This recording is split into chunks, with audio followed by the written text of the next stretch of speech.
पहला धमाका, दूसरा धमाका, तीसरा धमाका। एक ही सर्जिकल स्ट्राइक में हिजबुल्लाह ने फोड़ डाली इजरायल की 3 आर्क।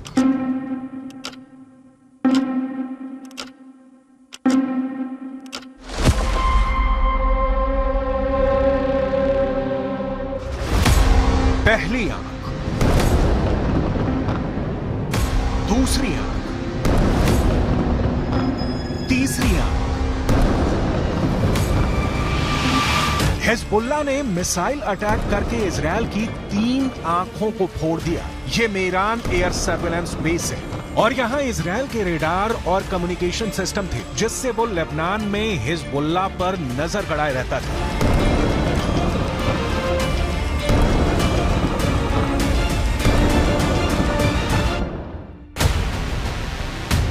अब सैटेलाइट तस्वीर की मदद से इस लोकेशन को समझिए। लेबनान बॉर्डर पर यह है इजरायल की 3 आंख यानी 3 ग्लोब रेडार और साथ में है इजरायल के कम्युनिकेशन टावर। ये मेरान एयर सर्विलांस बेस है जिसे तैयार करने में इजरायल ने अरबों रुपए खर्च किए थे।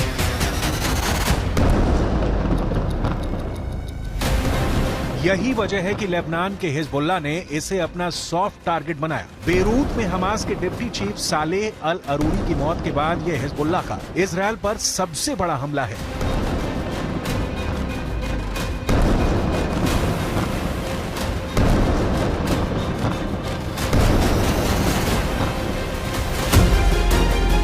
यह इजरायल के बहुत ही सीक्रेट बेस पर बहुत बड़ा हमला है। एक तरह से हिजबुल्लाह ने इजरायल के सीक्रेट बेस को मिट्टी में मिला दिया है। अब तक डरा हुआ लग रहा था हसन नसरल्लाह, लेकिन अब लग रहा है कि शुरू हो चुका है अरूरी का बदला। इजरायल पर टूट रहा है हिजबुल्लाह। हसन नसरल्लाह को पहले बैकफुट पर देखा गया। अरूरी की मौत के बाद हसन नसरल्लाह की जुबान में वो तीखापन नहीं था जिसकी इजरायल को उम्मीद थी, लेकिन अब हिजबुल्लाह ने अपना सबसे खतरनाक अटैक करके इजरायल को सोचने पर मजबूर कर दिया है कि वो हिजबुल्लाह से कैसे निपटेगा। עדיין יש בג'באליה מחבלים. רק כעת הם פועלים ללא מסגרת וללא מפקדים. נתקלנו וגם ניתקל. בירי רקטי ספורדי מהמרחב הזה. תקפנו אותו ונמשיך לתקוף ונמשיך להעמיק את ההישג באזורים האלה. זה דורש זמן. אין קיצורי דרך בלחימה בטרור.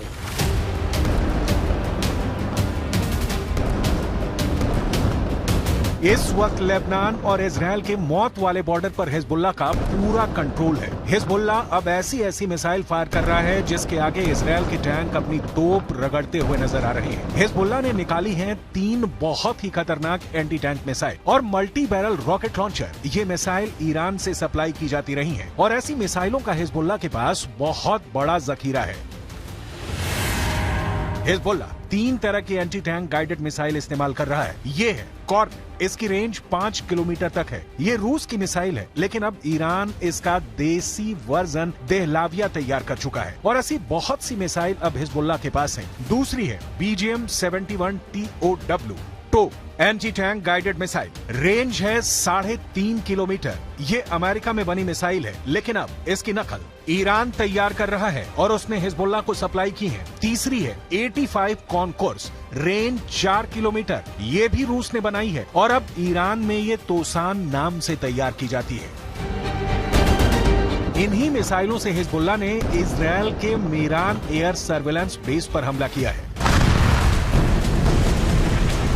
ये तीनों मिसाइल बहुत ही घातक है और जिस तरह से इन्होंने इजरायल के अड्डे उड़ाए हैं उससे ये बात साबित हो जाती है। हिजबुल्लाह का दावा है कि उसका हर हमला इजरायल को मुंहतोड़ जवाब है। बताया जा रहा है कि हिजबुल्लाह ने इस अड्डे को उड़ाने के लिए 60 से ज्यादा मिसाइल फायर की हैं और सभी अपने टारगेट पर लगी।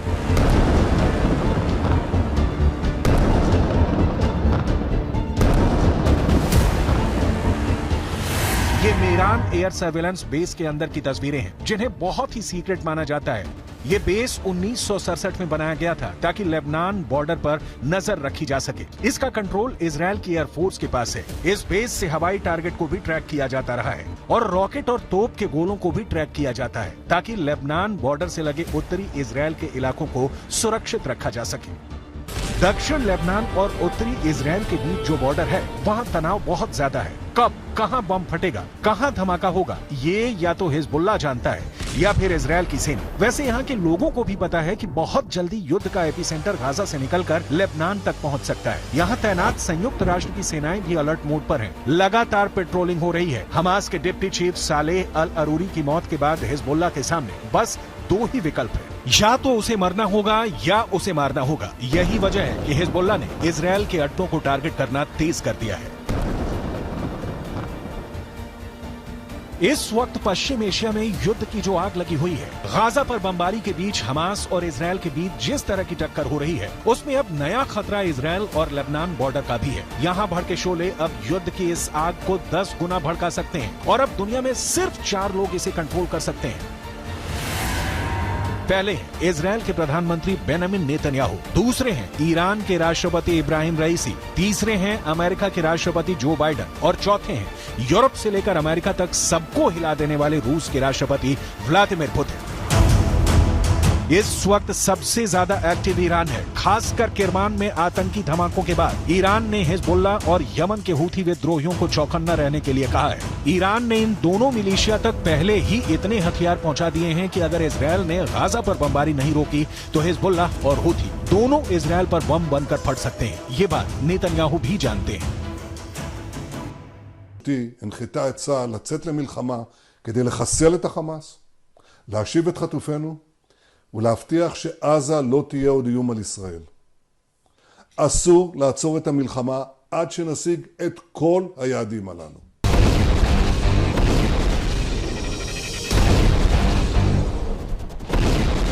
जब से सालेह अल अरूरी को इजराइल ने ड्रोन स्ट्राइक में मारा है, तनाव बहुत ज्यादा फैल गया है। ये ड्रोन स्ट्राइक बेरूत के दहिया इलाके में हुई, जिसे हिजबुल्लाह का गढ़ माना जाता है। दहिया में जब सालेह अल अरूरी को जब हमास के ऑफिस के करीब देखा गया, तब इजराइल का ड्रोन मौत बनकर टूट पड़ा। इस हमले में सालेह अल अरूरी के अलावा 5 और लोग मारे गए जो हमास के ही अधिकारी थे। सवाल है कि क्या अरूरी की मौत का बदला अब सीधा युद्ध होगा, जिसमें बड़ी लड़ाई इजराइल और हिजबुल्लाह के बीच होगी। ऐसा युद्ध जिसमें इजराइल की तरफ होगा अमेरिका, जबकि हिजबुल्लाह की मदद करेगा ईरान। हालांकि बेंजामिन नेतन्याहू इससे पहले ही बेरूत को गाजा बनाने की धमकी दे चुके हैं। תקפנו מטרות רבות של חיזבאללה, חיסלנו מחבלים רבים, ואני שב ואומר, אם חיזבאללה יבחר להיכנס למלחמה, אם חיזבאללה יבחר להיכנס למלחמה, הוא יעשה את טעות חייו. देखा जाए तो हिजबुल्लाह वो संगठन है जिसे ईरान से पूरी मदद मिलती है और ईरान हिजबुल्लाह को इजराइल के खिलाफ एक बड़े हथियार के तौर पर इस्तेमाल भी करता आया है। लेकिन इजराइल ने अगर हिजबुल्लाह का हाल हमास जैसा करने का फैसला किया तो लेबनान में वर्ष 2006 वाले युद्ध की तबाही दोहराई जा सकती है। 2006 में हिजबुल्लाह और इजराइल के बीच 34 दिन तक युद्ध चला था। तब इजराइल के 121 सैनिकों को मिलाकर 160 लोग मारे गए थे, जबकि हिजबुल्लाह के 250 लड़ाकों समेत लेबनान के 1200 लोगों की मौत हुई थी। हम अपनी वीडियो लाइब्रेरी से 17 वर्ष पहले लड़े गए इस युद्ध की तस्वीरें निकाल कर लाए हैं ताकि इस बात का अंदाजा लगाया जा सके। लेबनान का वही हाल कर सकता है जो इस बार गाजा का कर रहा है। इसलिए हिजबुल्लाह को नेतन्याहू की धमकी को बहुत गंभीरता से लेना होगा, क्योंकि इजराइल अब बेरूत को दूसरा गाजा बना देगा। ये वो साफ साफ कह रहा है। इजराइल जानता है कि अरूरी की मौत ने उसका एक दुश्मन खत्म किया है, लेकिन कई और दुश्मन उसके खिलाफ तैयार हो चुके हैं। हमास के चीफ इस्माइल हानिया ने भी कह दिया है कि इजराइल को अरूरी के मर्डर की कीमत चुकानी होगी। अरूरी की मौत से इजराइल के 3 बड़े दुश्मनों को बहुत जोरदार झटका लगा है। पहला झटका हमास को लगा है, क्योंकि सालेह अल अरूरी इस्माइल हानिया के बाद हमास में दूसरा सबसे बड़ा नाम था। दूसरा झटका ईरान को लगा है, क्योंकि सालेह अल अरूरी ने ही सीरिया में युद्ध को लेकर हिजबुल्लाह और ईरान के साथ आए मतभेद को दूर किया था। तीसरा बहुत बड़ा झटका हिजबुल्लाह को लगा है, क्योंकि इजराइल ने बता दिया है कि अब वो लेबनान की राजधानी बेरूत और हसन नसरुल्लाह के गढ़ को टारगेट करने से पीछे नहीं हटेगा।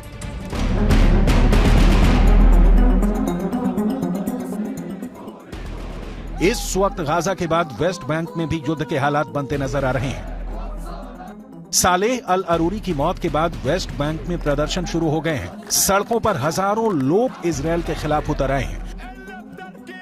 हालात ऐसे हैं कि इजरायल को अब अपनी ड्रोन फोर्स को वेस्ट बैंक के ऊपर एक्टिव करना पड़ा है। देखा जाए तो वेस्ट बैंक इजरायल के खिलाफ 5वां मोर्चा है। इससे पहले गाजा की लड़ाई है, हिजबुल्लाह से लड़ाई है, हूथी से युद्ध का खतरा बढ़ता जा रहा है। इराक में ईरान समर्थित हश्द अल शाबी ने अमेरिका के ठिकानों पर हमले बढ़ा दिए हैं। अरूरी की मौत के बाद ये मोर्चे और मजबूत होंगे, इसमें कोई शक नहीं। ये युद्ध फैला तो समझ लीजिए कि बहुत से देश इसकी चपेट में आ जाएंगे।